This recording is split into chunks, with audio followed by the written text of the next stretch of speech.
Welcome to the Garden Report on CLNS and Celtics blog. I'm Jared Weiss. I'm joined by CLNS founder Nick Gelso and CLNS superstar and the greatest freelancer in all of freelancing, Jimmy Toscano. I'll take that. As we call him. The Celtics just fell to the Cleveland Cavs 114-91. They are now in second place. Shocking, I know. The Cavs have essentially locked up the 1 seed if they pretty much win their next 2 games because they hold the tiebreaker over the Celtics now. They have the individual the head tiebreaker. They have the conference record tiebreaker in their favor. Pretty much everything in their favor. So it looks like the Celtics are most likely going to go into the 2 seed, which was 4 games left.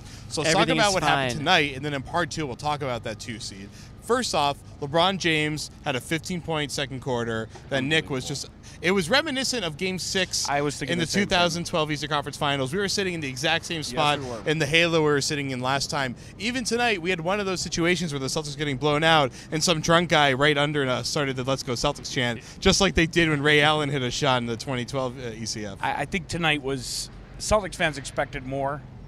I think people in general, the Celtics themselves expected more, but when LeBron turned it up in the second quarter, Jared, you saw him swat Isaiah, go out into the crowd. You explain it better than me. How did it happen? He literally, I think it was Isaiah, smashed the ball into the stands. I think Isaiah tumbled into the front row. LeBron runs all the way to the barrier where the fans are. He flexes for 10 seconds and just starts literally high-fiving every single person in that section. He was there for 2 minutes. I haven't seen anything like that in a long delay of time. game called. And not a single Celtics fan took a swing. And that was him. That was him in an away it's stadium. It's not the old Garden. LeBron. We're not in the old Garden. It is not the old Garden. Definitely we do not assault athletes as much as we used to in the Garden. No, we do not.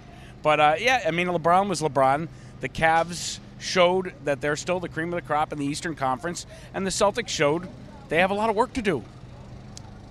Yeah, well, I think Nick nailed it. I mean, LeBron did his thing in the second quarter, and not coincidentally, it was the same quarter. Not to say that Isaiah Thomas would be guarding LeBron James, but Isaiah Thomas sitting on the pine for the majority of most of the beginning of the second quarter there, when the Cavs did all their damage, and they just took a game that the Celtics were leading, and they took a double-digit lead. They took all the momentum. LeBron's high-fiving guys in the stands, and the Celtics didn't come out with any extra fire or power momentum in the third quarter. That run in the second quarter proved extremely costly. So the big question now is, how can the Celtics win if Isaiah Thomas doesn't play 48 minutes? That's been the issue. Sorry to cut you off, but that's been a huge issue this entire season. And Stevens went with this lineup for 6 minutes straight while the Celtics were getting buried there. LeBron and KYRIE were overpowering them. It was very clear that the Cavs, I mean, as they always do, obviously, were just physically overpowering the Celtics. The Celtics are a finesse team. That's what Brad Stevens has always labeled them as. And that's usually okay if they're executing well and they're hitting three-pointers. But tonight, they shot 7 for 33 from deep, while the Cavs, they shot a little bit better from 3, and they were on pace to take 100 shots in this game. The pace, the tempo was breakneck for the Cavs. It was a Cavaliers pace. It was really, and quite honestly, the Celtics can't rely so much on Isaiah Thomas. They need to find somebody else to step up in the playoffs because defenses are going to clamp down. That perimeter game, if it's not going, we saw tonight what happens. It's ugly.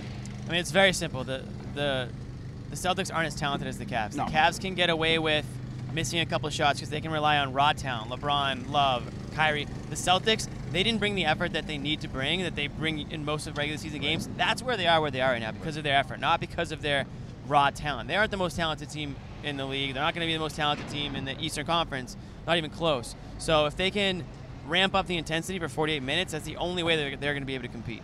I will. We'll come back in part 2 and we'll talk more about that. Before we go, our sponsor for part 1 of the show is Blue Apron. If you go to blueapron.com/garden report, you will get 3 free meals and free shipping when you sign up. We use Blue Apron every week here at the Garden Report. It's the only way I'm able to cook meals at home when I work this job. Work a lot of nights. I love Blue Apron. I made a great meal. I think it was like a turkey meatball dish. You know what was with good? kale. The flatbread was good. Oh, I haven't had that yet. Okay, I'm gonna try that. Pizza? You should try that. So go to blueapron.com/garden report, and we will be right back in part 2 of this show on CLNS and Celtics blog.